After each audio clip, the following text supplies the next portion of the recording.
तो चलिए स्टार्ट करते हैं। हम लोग पढ़ रहे हैं मैटर एंड रेडिएशन का लेक्चर नंबर 2। लास्ट क्लास में हम लोग ने फोटो इलेक्ट्रिक इफेक्ट के बारे में पढ़ लिया था और एक्सपेरिमेंटल ऑब्जर्वेशन भी देख लिया था, जिसमें हम लोग ने ये समझ लिया था कि एक पर्टिकुलर वेवलेंथ से ज़्यादा वेवलेंथ की लाइट अगर इंसिडेंट कराएंगे तो हमारा इलेक्ट्रॉन सरफेस से इजेक्ट नहीं होगा, यानी फोटो इलेक्ट्रिक इफेक्ट देखने को नहीं मिलेगा। दूसरी ऑब्जर्वेशन ये थी कि एक पर्टिकुलर फ्रीक्वेंसी ऑफ लाइट से कम फ्रीक्वेंसी की लाइट अगर हम लोग सरफेस पर हिट कराएंगे तब भी इलेक्ट्रॉन सरफेस से इजेक्ट नहीं होगा, यानी तब भी फोटो इलेक्ट्रिक इफेक्ट नहीं होगा। इसमें एक और चीज हम लोग ने देखी कि इंटेंसिटी से फर्क नहीं पड़ा। हम लोग अगर इंटेंसिटी बढ़ा दें और वेवलेंथ ज्यादा है एक पर्टिकुलर वेवलेंथ से तब भी फोटो इलेक्ट्रिक इफेक्ट नहीं हो रहा है, लेकिन ये देखा गया कि अगर कम वेवलेंथ है और आपकी इंटेंसिटी भी कम है तब भी फोटो इलेक्ट्रिक, यानी इंटेंसिटी पर निर्भर नहीं करता है। ठीक है, वो किस पर निर्भर करता है? वेवलेंथ और फ्रीक्वेंसी पर निर्भर करता है। ये सारा एक्सपेरिमेंटल ऑब्जर्वेशन था। अब आइंस्टीन साहब का कुछ एक्स्ट्रा ऑब्जर्वेशन है, इसमें एनर्जी का भी एक नया कंसेप्ट आएगा, जिसमें हम लोग ये देखेंगे। इन्होंने कहा यार आप बार बार ये बात कर रहे हो कि इलेक्ट्रॉन को सरफेस से अलग करना है, इलेक्ट्रॉन को सरफेस से अलग करना है, यानी कि वर्क फंक्शन जो एनर्जी रिक्वायर्ड होती है कम से कम, जिससे जो वो ऊर्जा है जिससे कि इलेक्ट्रॉन अलग होता है मेटल सरफेस से। लेकिन अलग होने के बाद भी वो एक डिस्टेंस कवर कर रहा है।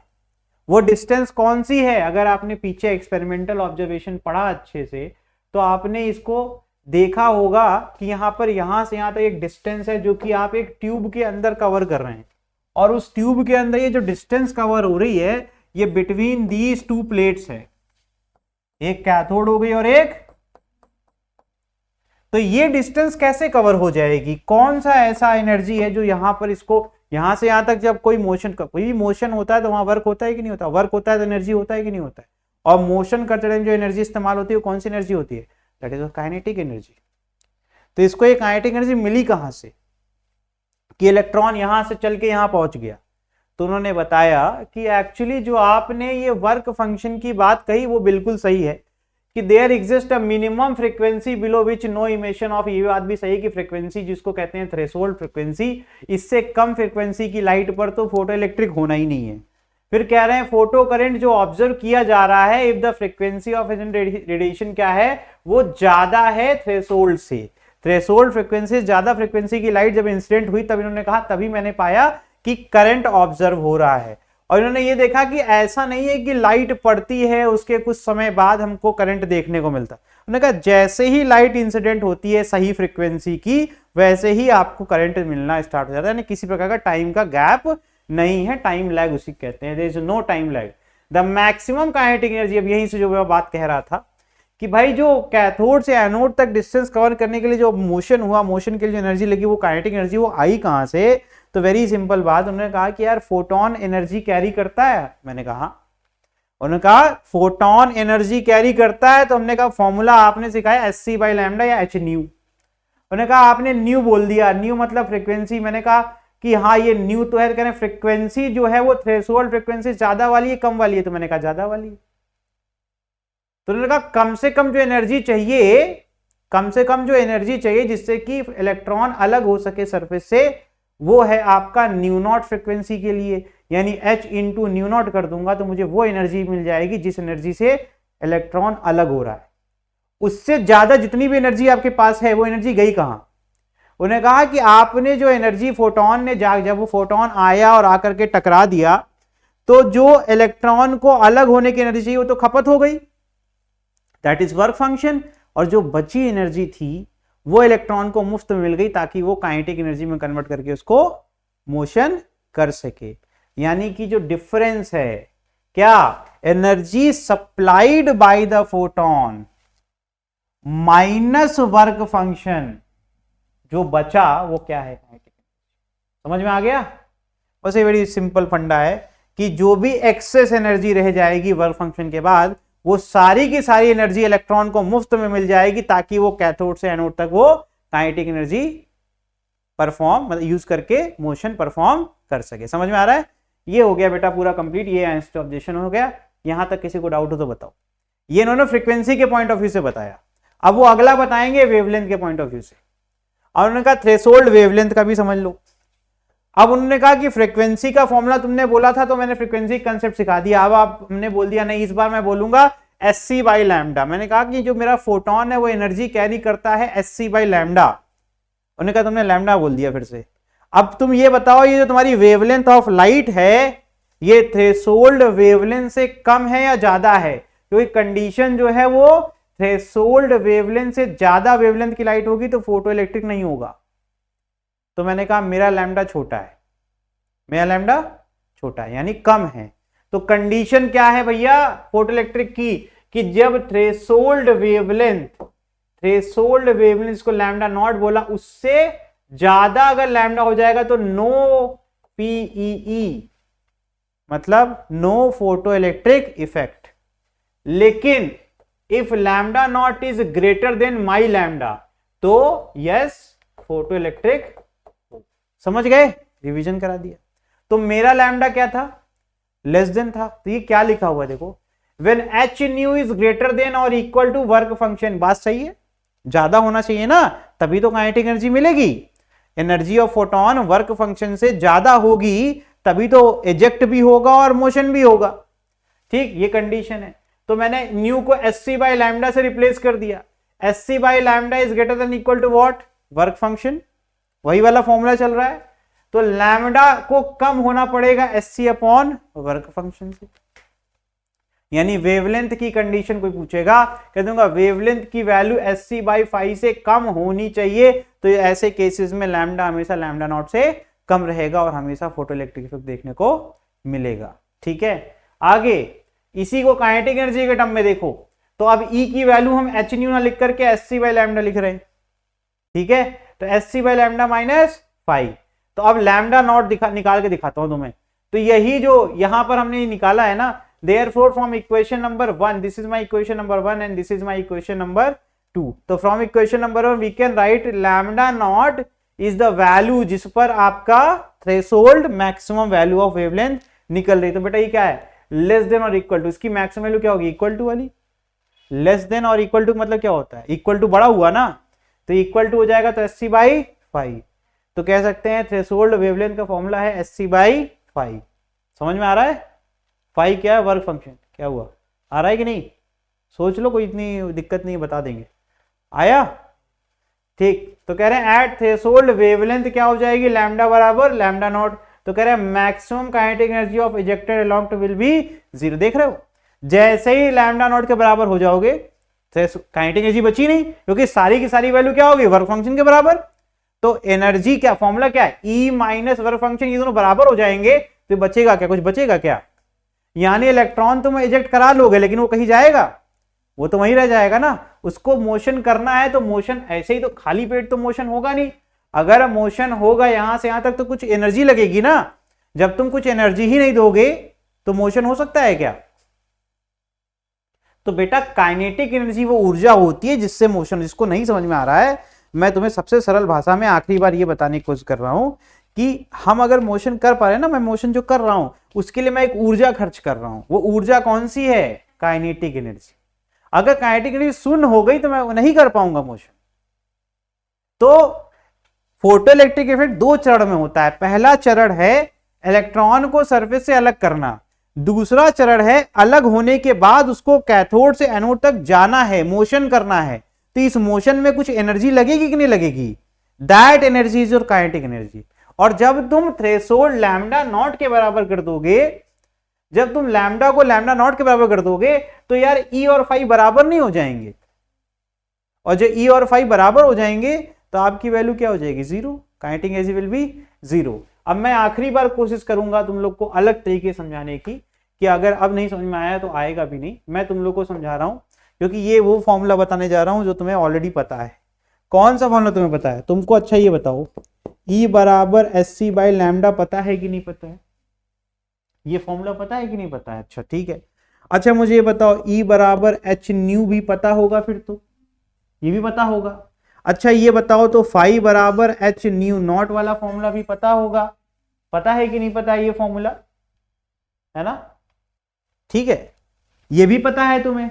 ठीक है, ये भी तुम्हें पता है। अच्छा तुम्हें ये भी पता है कि फ्रीक्वेंसी होती है लैम्डा c अपॉन लैम्डा, ये भी तुम्हें पता है। अरे यार अभी उस दिन बताया था frequency is equal to 1 upon time, कल की बात है। और डिस्टेंस कवर्ड बाई वो लैम्डा होती है, और upon time is equal to speed of light, या स्पीड इक्वल डिस्टेंस, कितनी बार बताऊंगा। तो यही लैम्डा इधर आएगा तो 1/t is equal to c upon lambda हुआ कि नहीं हुआ, और 1/t क्या हो गया, फ्रीक्वेंसी। तो मेरे भाई जब यहां ये लिख रहे हैं तो इसी को हम इस फ्रीक्वेंसी, ये इसको लिख सकता हूं ये 1/t। अब 1/t को मैं इसी को लिख सकता हूं,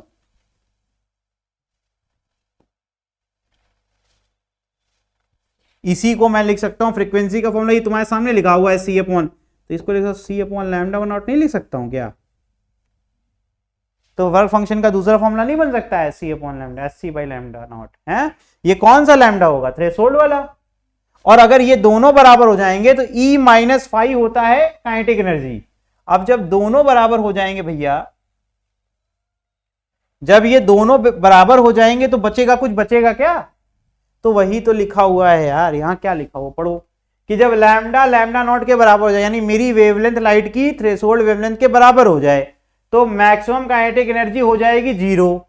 तो कह रहे हैं and for lambda greater than lambda naught क्या हो जाएगा, फेनोमेनन और electron emission will not take place.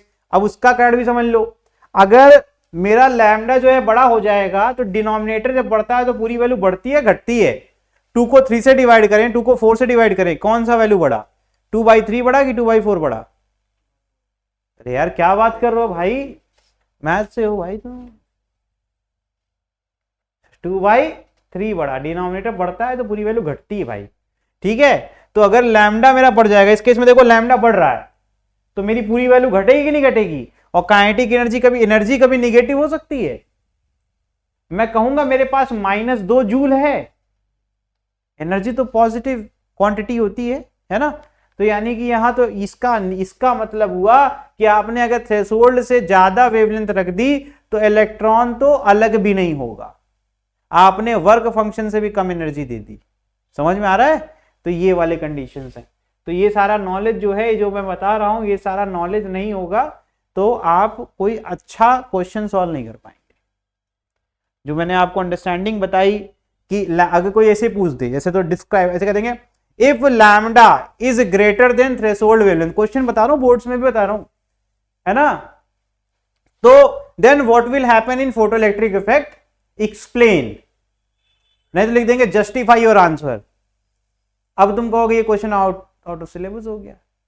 तुमको पता है क्या एक्सप्लेन करना, यू हैव टू एक्सप्लेन। जो मैंने बताया कि lambda greater than lambda not हो गया तो इसमें इलेक्ट्रॉन क्यों नहीं इमिट हुआ, क्योंकि सर काइनेटिक एनर्जी वाली वैल्यू निगेटिव हो जा रही, यानी कि क्लियर कट बात है कि जो एनर्जी चाहिए होती है, minimum energy required to eject electron, the minimum according definition phi क्या होता है sir, this is minimum energy required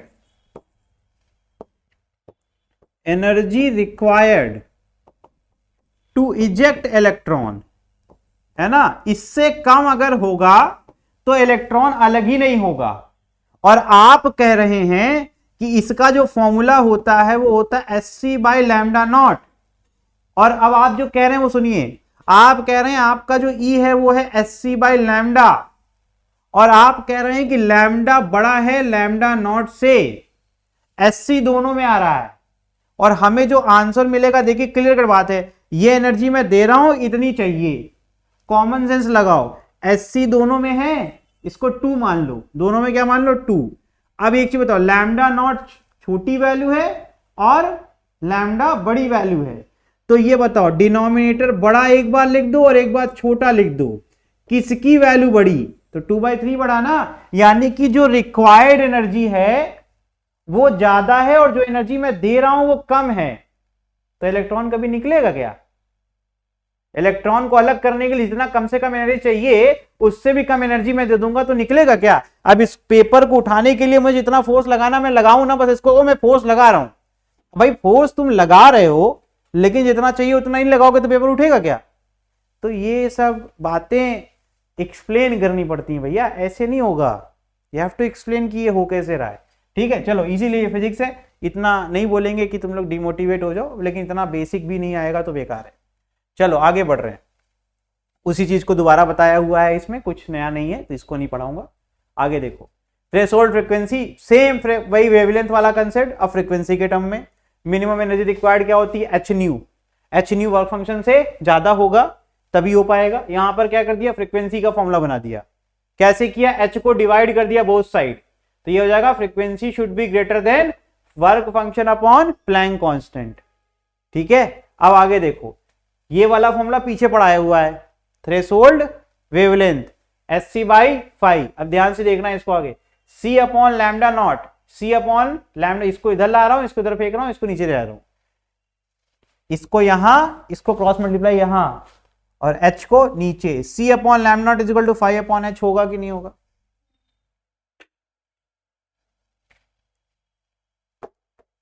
चलो देखो, lambda naught is equal to H C by 5, 5 को उधर ले जा रहे हैं, 5 lambda naught is equal to H सी।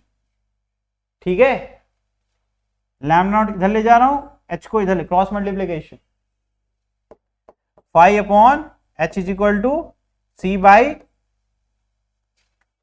और उसको उल्टा कर लो, अब इसी को उल्टा कर लो, बन जाएगा। अब ध्यान से देखो, इसको देखो ध्यान से, स्पीड है ये, और ये डिस्टेंस है, is equal to 1 upon time होगा। इसको मत देखो बेटा, speed is equal to distance upon time, तो speed upon distance is equal to 1 upon time period, है ना, और 1 upon time period is your frequency. तो बेटा c upon lambda naught is nothing but threshold frequency, बोलो ना, क्योंकि यहां लैम्डा नॉट है ना, कौन सा है वो wavelength, wavelength is your threshold wavelength, तो जो इससे बनेगा वो भी थ्रेशोल्ड होगा ना। थ्रेशोल्ड फ्रीक्वेंसी का फॉर्मूला क्या बना, वर्क फंक्शन अपॉन प्लैंक।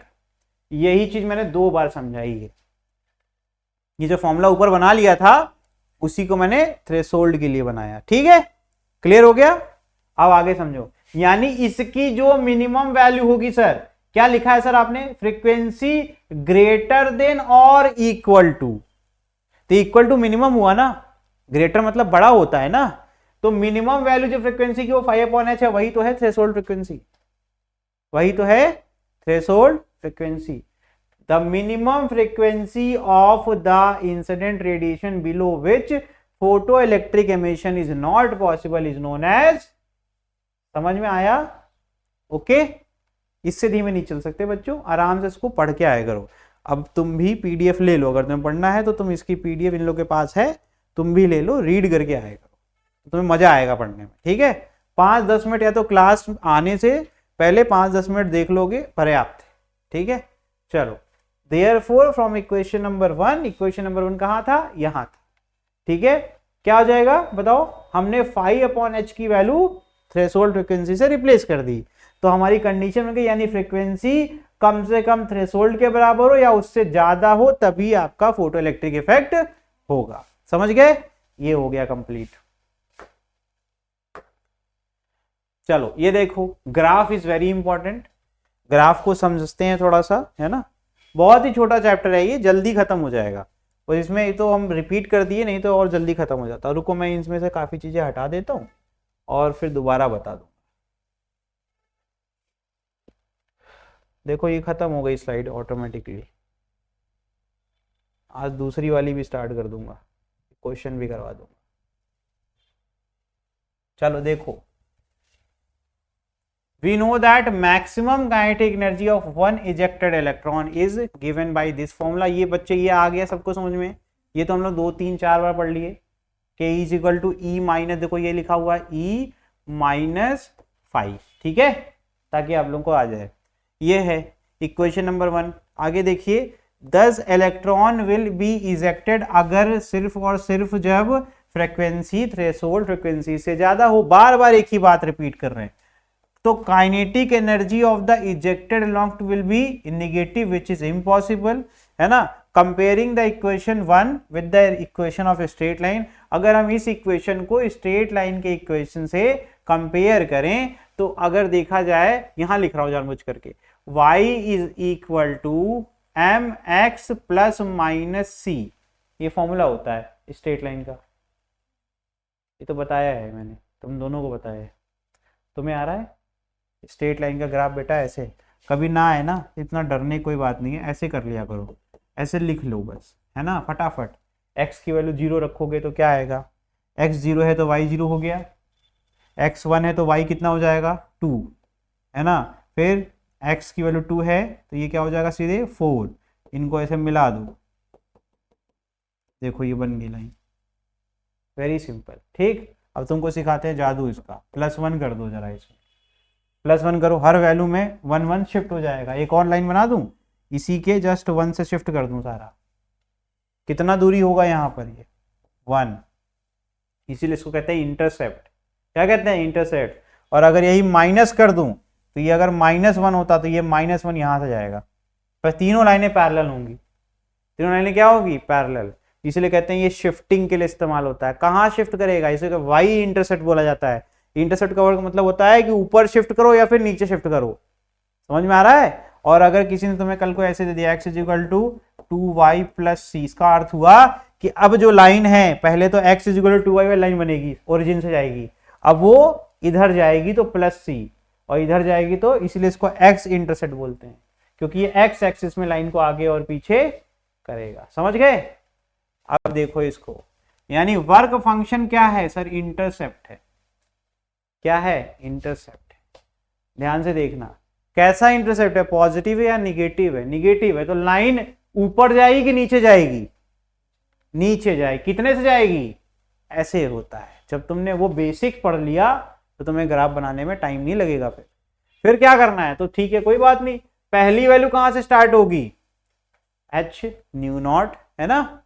अरे जब 0 है, y की वैल्यू 0, जब ये दोनों बराबर, न्यू = μ0 पुट करेंगे तभी तो ये पूरी वैल्यू 0 होगी, यानी कि ये पॉइंट हो गया। x की वैल्यू जब μ0 तब y की वैल्यू 0, एंड इसके बाद वो स्ट्रेट लाइन। ठीक है, स्ट्रेट लाइन के लिए दिमाग नहीं लगाया, अब मैं सिखा देता हूं कि जीवन में कभी दिमाग नहीं लगाना पड़ेगा बेटा। जब भी पावर ही 1 हो मैक्सिमम तो स्ट्रेट लाइन ही बनेगा, कुछ कर लो। जब पूरे फॉर्मूले का, पूरे इक्वेशन में पावर कितनी चल रही है, 1 ही तो चल रही है, तो लीनियर इक्वेशन है, स्ट्रेट लाइन बनेगा। समझ में आया। इस तरीके से जल्दी पढ़ सकते हैं। स्लोप क्या होता है, स्लोप को एक स्मॉल m से डिनोट करते हैं, इसमें भी स्मॉल m स्लोप होता है। ये होता है change in y upon change in, यहां y एक्सिस पे क्या है, kinetic energy, change in kinetic energy, upon x पे क्या है, फ्रीक्वेंसी। ठीक है, अब ध्यान से देखो, अगर तो kinetic energy upon frequency is equal to what, h ही तो बचा, और कुछ बचा क्या, नहीं आ रहा तुम लोग को। स्लोप इसका क्या होगा, प्लैंक कांस्टेंट, एनर्जी अपॉन, अच्छा चलो इसको और आसान से बता दो क्या। अच्छा देख, ये तो आता है तुझे, ये आता है ना, चलो मुझे बता, h = what, E upon mu दिखा, काइनेटिक एनर्जी इज एनर्जी, हाँ हो गया। चलो आगे बढ़ रहे हैं।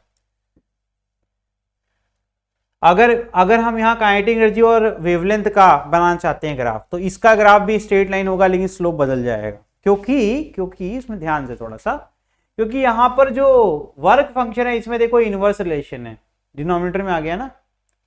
SC अगर कॉमन भी ले लूं मैं, SC कॉमन ले लूं तो 1/λ - 1/λ0 है, दैट इज, तो अब फ्रीक्वेंसी की जगह कौन ले लेगा, 1/λ।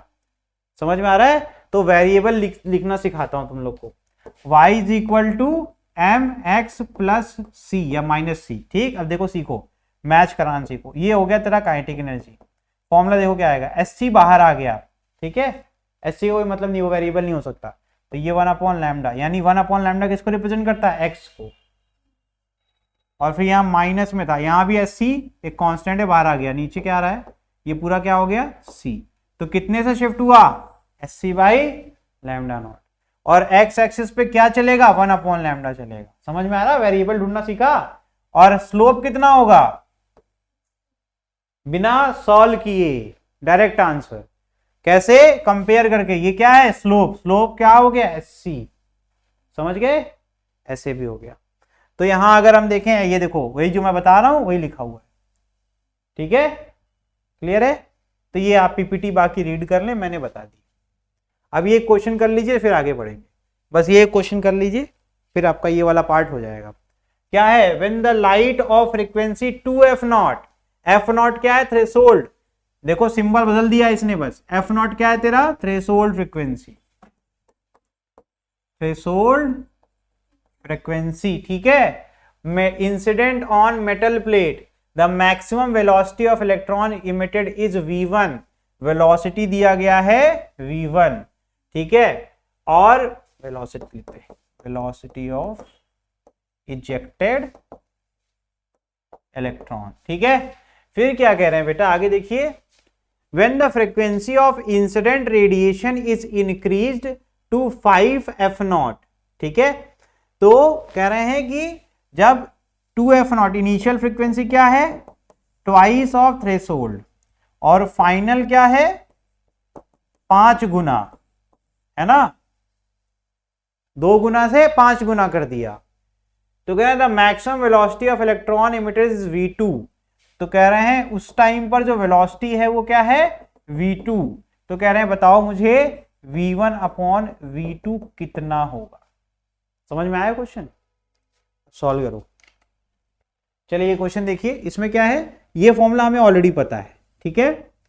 अच्छा, गिवन है फ्रीक्वेंसी 2f0 है, क्या है फ्रीक्वेंसी, ये देखो लिखा है 2f0, और जो थ्रेशोल्ड फ्रीक्वेंसी है वो कितनी है, f0। तो ये कितना बचेगा, h f0 बचेगा। इधर क्या है, इधर लिख लेते हैं half mass of photon into initial velocity कितनी है, v1 स्क्वायर। इक्वेशन नंबर 1, ठीक। Now we are going towards equation number 2। एक फॉर्मूला सेम है, तो अब क्या है, फॉर्मूले में हाफ m, मास तो सेम ही रहेगा फोटोन का, अब उसकी वेलोसिटी कितनी है 2, v2 है, v2 square is equal to, अब फ्रीक्वेंसी कितनी हो गई 5 गुना, तो क्या हो जाएगा 5 times of h f0 minus work function तो सर फिक्स होता है ना, इट विल बिकम 5 माइनस 1 कितना हो जाएगा 4 h f0, ये हो जाएगा हाफ m v2 स्क्वायर, ठीक है। ये क्वेश्चन नंबर 2। अब इन डिवाइड कर दूं मैं, 1 को 2 से डिवाइड कर रहा हूं मैं, क्या जाएगा 1/2m v1 square upon 1/2m v2 square is equal to h f0 divided by 4h f0, h f0 cut गया, 1/2m कट गया, v1 square upon v2 square is equal to 1/4, v1 upon v2 is equal to under root 1/4 which is equal to 1/2, v1 ratio v2 is equal to 1 ratio, is it okay. क्या ये difficult था, क्या ये question difficult था, बताओ, अरे हाँ ना तो बोल दो, डिफिकल्ट था क्या ये हम लोग को नहीं पता था, पहले ये बताओ, क्या ये हम लोग को नहीं पता था, क्या हम ये डेटा नहीं लिख दिए थे यहां पर, हाँ ये थोड़ी सी दिमाग आपको यहां पर लगाना था, 11th वाला हाफ m स्क्वायर, ठीक है, चलो कोई बात नहीं। तो ये तुम्हारा हो गया कंप्लीट फोटोइलेक्ट्रिक इफेक्ट में हम लोग ने काइनेटिक एनर्जी का यूज करना भी सीख लिया, एक क्वेश्चन भी कर लिया, और थ्रेशोल्ड फ्रीक्वेंसी के बेसिस पे एक हम लोग का आंसर आ रहा है यहाँ पर 1:2, ठीक है। अभी जो नेक्स्ट कंटिन्यू करना है हम लोग को वो टॉपिक बता देता हूँ। चलिए नेक्स्ट हम लोग पढ़ने वाले हैं फेलियर ऑफ वेव थ्योरी। यहाँ से अब हम लोग जो वेव थ्योरी है उसको हम लोग दिखाएंगे कि कैसे फेल हुई, क्योंकि अब हम लोग ने फोटो इलेक्ट्रिक इफेक्ट पढ़ लिया। तो फोटो इलेक्ट्रिक इफेक्ट में फोटोन के बारे में जान गए, यानी पार्टिकल नेचर के बारे में पता चल चुका है कि लाइट में कोई पार्टिकल भी है जो कि एनर्जी लेकर के आता है, वो एनर्जी आकर के हिट करती है सरफेस पर और वहां से हमारा इलेक्ट्रॉन इजेक्ट हो जाता है। यानी अब हमारे पास एक पार्टिकल थ्योरी भी आ चुकी है। अब इस पार्टिकल थ्योरी को हम कंपेयर करेंगे विद द वेव थ्योरी। तो इसमें यह था कि intensity of light falling on metal is increased by increasing the amplitude of electric field associated with the light wave, due to which the force acting on the electron should increase। ठीक है, ये इनकी बात कह रहे हैं। Particle theory कह रहा है maximum kinetic energy of photo electron does not depend on the intensity of incident light, और ये हम लोग ने एक्सपेरिमेंट में पाया भी था कि इंटेंसिटी कम करने पर भी फोटो इलेक्ट्रिक इफेक्ट हो रहा था। तो ये जो ये इन्होंने हाइपोथेटिकल बता रखा है कि आप क्या कर रहे हो, इंटेंसिटी बढ़ा रहे हो, लाइट की इंटेंसिटी हम बढ़ा दे रहे हैं, और लाइट क्या होती है, इलेक्ट्रोमैग्नेटिक वेव होती है। Light is a electromagnetic wave. तो कह रहे हैं मेटल पर जब इंटेंसिटी तुम बढ़ा दोगे तो यानी कि तुमने electric field associated with the light, क्योंकि जो इलेक्ट्रोमैग्नेटिक वेव होती है वो इलेक्ट्रिक फील्ड और मैग्नेटिक फील्ड से मिलकर के बनती है। तो कह रहे हैं इलेक्ट्रिक फील्ड जो है लाइट के साथ जो जुड़ी हुई है वो आपकी क्या हो जा रही है, इंक्रीज होती जा रही है, एम्पलीट्यूड बढ़ रहा है उसका, उसकी वैल्यू बढ़ रही है। Due to which the force, जो फोर्स इसके वजह से लग रहा है किसके ऊपर, इलेक्ट्रॉन के ऊपर, वो इंक्रीज होना चाहिए। मतलब एक चीज बताओ, इनकी माने अगर तो जितना ज्यादा इंटेंसिटी होगा उतना ज्यादा इलेक्ट्रॉन निकलना चाहिए, उतना ज्यादा फोर्स बहुत ज्यादा हो गया ना, तो फोर्स ज्यादा हो गया, ज्यादा इलेक्ट्रॉन निकालो। लेकिन ऐसा कुछ तो देखने को मिला नहीं, ऐसा कुछ देखने को, अरे ये बात हो गई यार, हमको ये कोई एक एक करके सारे बाल उखाड़ने हैं, है ना, ब्रश में से सारे बाल उखाड़ने हैं, तो पहलवान आ जाएगा तब भी एक एक करके ही बाल उखड़ेगा, हाँ, और एक आराम से नॉर्मल पतला दुबला आदमी रहेगा वो भी एक एक करके बाल उखाड़ेगा, उखड़ेगा तो बाल एक ही ना। तो अब इनका जो कंसेप्ट है कि नहीं नहीं नहीं, हमारा तो भाई इंटेंसिटी बढ़ रही है तो हमारा एम्पलीट्यूड मतलब इलेक्ट्रिक फील्ड की वैल्यू बढ़ रही है, जिससे कि ज्यादा ताकत उस पर, फोर्स उस पर लग रहा है इलेक्ट्रॉन पर। तो लेकिन ऐसा तो कुछ देखने को मिला ही नहीं, इंटेंसिटी घटा दिए तब भी इलेक्ट्रॉन निकल रहा था, इंटेंसिटी बढ़ा दिए तब भी इलेक्ट्रॉन निकल रहा था। तो यहां पर ये एक्सपेरिमेंट में देखा भी गया था, E is the energy of photon, और वो क्या है, फाई क्या है, वर्क फंक्शन। तो यानी हमने ये पाया था भैया, नहीं हमारा तो सिर्फ डिपेंड करता है वेवलेंथ और फ्रीक्वेंसी के ऊपर, ठीक। वेव थ्योरी कहती है for all frequency, her frequency पे ये होना चाहिए, लेकिन हमने पाया था कि थ्रेशोल्ड फ्रीक्वेंसी पे ही ऐसा होता है, थ्रेशोल्ड फ्रीक्वेंसी से ऊपर रहेगा तभी काम करेगा, थ्रेशोल्ड फ्रीक्वेंसी से नीचे फ्रीक्वेंसी रहेगी तो काम नहीं करेगा। ये कह रहे हैं हर फ्रीक्वेंसी पर ये काम करेगा, तो यहां पर भी वेव थ्योरी फेल हो गई। फिर कह रहे हैं light energy is uniformly distributed among the electron, the electron will take some time. मतलब ये कह रहे हैं कि पहले एनर्जी जाएगी, वो एब्जॉर्ब होगी, एब्जॉर्ब होने के बाद कुछ समय बाद वो सरफेस से अलग होगा। लेकिन हमने ये पाया था जैसे ही लाइट इंसिडेंट हुई वैसे ही इलेक्ट्रॉन अलग हो गया, यानी कोई प्रकार का टाइम लैग नहीं है। यहां पर भी फेल हो गए। ये समझ में आ रहा है कि नहीं आ रहा है? तो फेनोमेनन क्या क्या, वेव ऑप्टिक्स से हम लोग ने क्या क्या वेरीफाई कर लिया, reflection, refraction, interference, diffraction, polarisation अब हट चुका है, लेकिन हम फोटो इलेक्ट्रिक नहीं बता पाए, एक्सप्लेन नहीं कर पाया। लेकिन पार्टिकल नेचर से रिफ्लेक्शन भी हो गया, रिफ्रैक्शन भी हो गया, और फोटो इलेक्ट्रिक इफेक्ट भी हो गया। तो wave particle duality hold that light and matter exhibit property of both wave and, यहां से ड्यूअल नेचर की बात जो हम लोग चैप्टर का नाम लेके चलते हैं वो वेरीफाई हो गया, ठीक है। ड्यूअल नेचर एंड रेडिएशन वाला चैप्टर है ना ये। तो अभी हम मैटर वेव की तरफ बढ़ रहे हैं धीमे, ठीक। Now it is verified that the light wave, light जो है वो कैरी करती है वेव एंड पार्टिकल नेचर, ठीक। The propagation of energy as a wave can be understood by drawing an analogy where water is being sprayed on the flower in a garden. Here, spraying water represents the energy in the form of wave and flower represents the electron.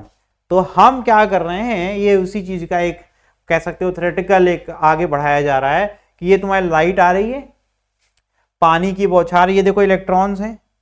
तो अब ये बताओ ये सारी बूंदें जाकर के इस पे गिर रही हैं क्या? सारी नहीं गिरती है।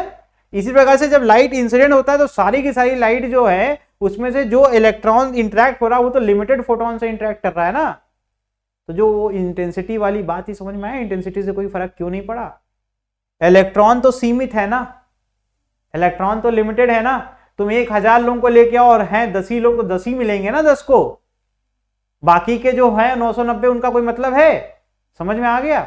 तो ये just like here flower can receive water in any amount, the electron can also get any amount of energy when energy propagates as a wave. The energy distribution is continuous. So just like each flower receive nearly same amount of water, all the electrons receive energy uniformly when energy propagates as a wave. Therefore energy is uniformly distributed. सबको उतनी energy जितनी चाहिए उतनी मिल रही है, uniformly distribute हो रही है। आगे, the propagation of energy as particle can be understood by drawing an analogy where packets of water are being thrown to the, अब पैकेट ऑफ वाटर फेंक रहे हैं एक एक करके, एक एक पैकेट फोटॉन्स गुच्छे में, है ना। अब on the flower garden here packet of water represent the photon which carry energy and plant represent the electron just like a flower can receive only one packet of, वही जो मैं बात कर रहा था 1000 लोग आएंगे मिलेगा सबको, 10 ही लोग हैं तो 10 ही लोग के साथ 10 लोग जा सकते हैं ना, तो वही बात होगी कि हर फ्लावर को एक एक पैकेट हमने दे दिया, ये मैं बोल चुका हूं तो दोबारा नहीं बोलूंगा, ठीक है। चलिए इफेक्ट ऑफ इंटेंसिटी बता चुके हैं थ्योरेटिकल तरीके से, एक बार और देख लो। When light of suitable frequency obtain from the source of fall photosensitive, ये सब क्यों कर रहे हैं हम लोग, ये पढ़ चुके हैं बेटा, इंटेंसिटी वाली बात देखते हैं बस, कहीं अगर होगी तो बता देंगे। हाँ ये as the intensity of light increases the number of photon incident per second increases, due to which the photoelectron emitted per second increases, hence the photo current increases। तो फोटो करंट आपका इसमें इंक्रीज हो रहा है जैसे जैसे intensity of light increase हो रही है, ठीक है। आगे देखिए व्हाट इज दिस, ये ग्राफ है उस एक्सपेरिमेंट का जो फोटो इलेक्ट्रिक इफेक्ट में होता है। इसमें आप देखिए रिटार्डिंग निगेटिव पोटेंशियल है, कलेक्टर प्लेट है, ये कलेक्टर प्लेट कहाँ होती है, उधर एनोड, रिप्रेजेंटिंग द एनोड। ये आपका फोटो इलेक्ट्रिक करंट को रिप्रेजेंट करेगा, उसकी वैल्यू को रिप्रेजेंट करेगा। ये आपको दिख रहा है कि इसकी एक वैल्यू इस तरीके से इंक्रीज होती दिख रही है, बहुत ज्यादा वेरिएशन देखने को नहीं मिलता। When all photoelectron reaches plate, the current reaches maximum value, which is called saturation current। तो कह रहे हैं यार जब सारे के सारे फोटो इलेक्ट्रॉन पहुंच जाते हैं एनोड पर, उससे ज्यादा इलेक्ट्रॉन है नहीं, तो वही तो मैक्सिमम वैल्यू है ना, तो उसके बाद करंट की वैल्यू बढ़ेगी क्या, जितने बेटा इलेक्ट्रॉन हैं वो सारे इधर से इधर चले गए तो कुछ बचा क्या, इसके बियॉन्ड कुछ हो सकता है क्या। तो किसी को फॉर्मूला याद है, I is equal to Q upon T होता है। क्यू क्या होता है, टोटल चार्ज। जब सारे टोटल चार्ज जितना चला गया उससे ज्यादा चार्ज है नहीं, तो उससे ज्यादा वैल्यू हो सकती है क्या क्यू की, और Q upon T is equal to current. तो जो सैचुरेशन करंट है that is your maximum value of photo current in the circuit. देखो अब अगर हमने पोटेंशियल को उल्टा कर दिया, सैचुरेशन का मतलब अब हम देख रहे हैं रीडिंग बढ़ नहीं रही है, रीडिंग करंट फिक्स हो गया।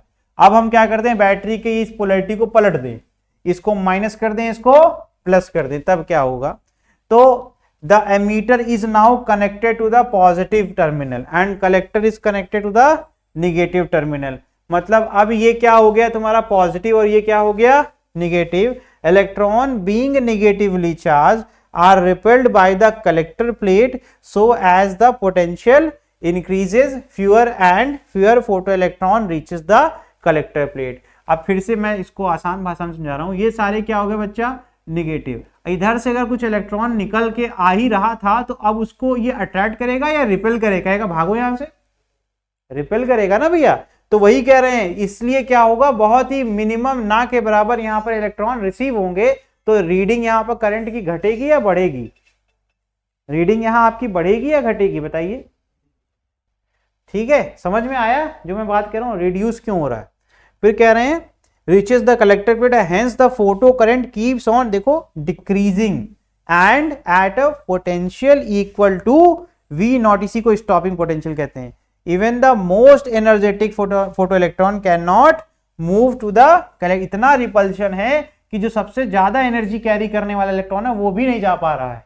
ठीक है, तो कहेंगे the photo current becomes zero, ये तेरा हो गया स्टॉपिंग पोटेंशियल। ये वो वैल्यू ऑफ पोटेंशियल है जिस पर आपका करंट जीरो हो गया, इसीलिए इसको स्टॉपिंग पोटेंशियल भी कहते हैं। ठीक है, वहां देखो ये दिख रहा है तुम्हें, देखो करंट यहां से डिक्रीज हो रहा है बेटा, देखो डिक्रीज होते होते तो यहां पे आके क्या हो गया जीरो, है ना।